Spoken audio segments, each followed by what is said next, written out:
Yeah, we gonna keep it a buck. What's going on, everybody out there? Welcome back to the channel. Let's get right into it.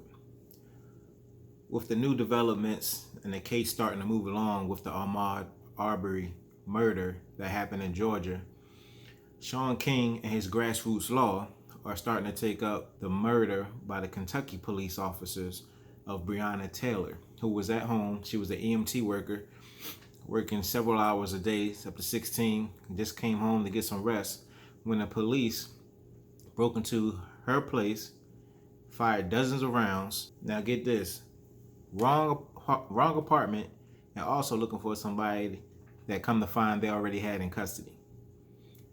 Crooked police never take a break. So hashtag I stand with Bree. Make sure you tag that on your Instagram or your Facebook, whatever you have. If you have both, make sure you tag them both. I stand with Bree. Go to istandwithbree.com. Follow everything, the guidelines, to try to get justice done in her case too, because that case happened 2 months ago. But with everybody coming together and making progress in that Ahmaud Arbery case, we can come together and make progress in her case and start making progress in every case. And also, it would deter some of these crooked ass cops from harassing you and doing things to you when they see repercussions coming and people standing together. So never forget that there's always power in numbers, and do what you have to do. And if you can't get justice, you know what I say, you take it.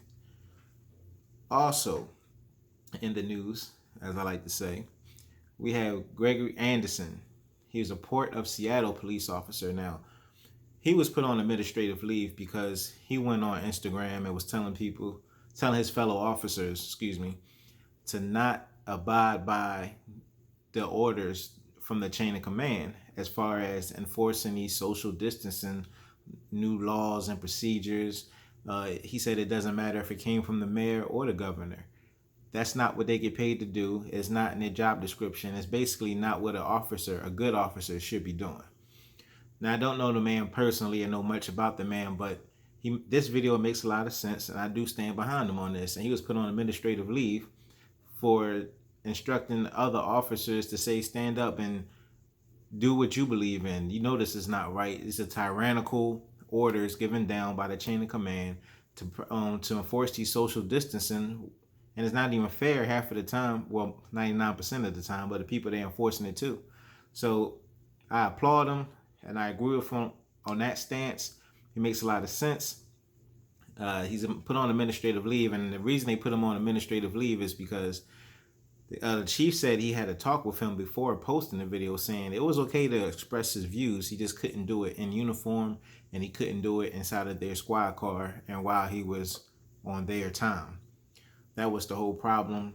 I kind of understand that, because any job you're with, they don't want to be associated with you and your personal beliefs until they figure out a time that they choose to be associated with you.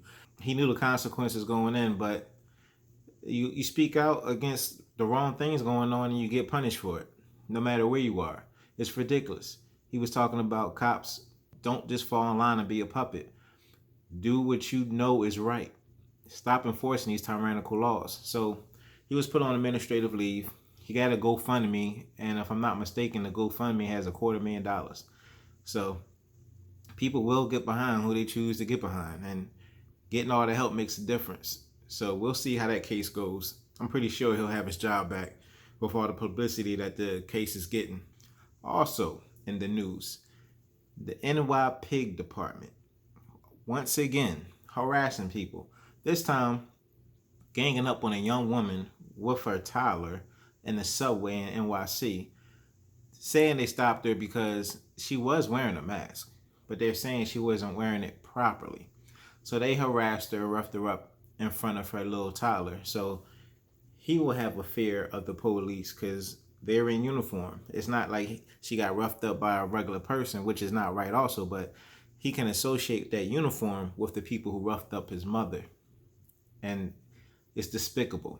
They every week, it seems like every week they're in the public eye, but daily, I'm pretty sure they're whipping somebody's ass over this social distancing in the hood, so-called hood anyway, in the poor neighborhoods, black and brown neighborhoods. when they're giving out masks and taking pictures, and I don't even have to tell you all the rest of the BS going on in the other neighborhoods. And I don't blame the people in the other neighborhoods, because some of them do speak out, some of them do have our backs. It's the police department's job to get their shit together, and it doesn't seem like they're ever going to get their shit together. Like I said, if you can't get justice, you take justice. So that's all the news I have for you. Don't forget the missing person at the end. Check the links in the description. The channel now has an Instagram page for the channel where you can see things I won't be posting stories about, and some things that I will. You know, some things I just file on the SSDD. I put it in that file and leave it alone. All right. Thanks for joining me. Leave your comments below. Just be respectful. Peace.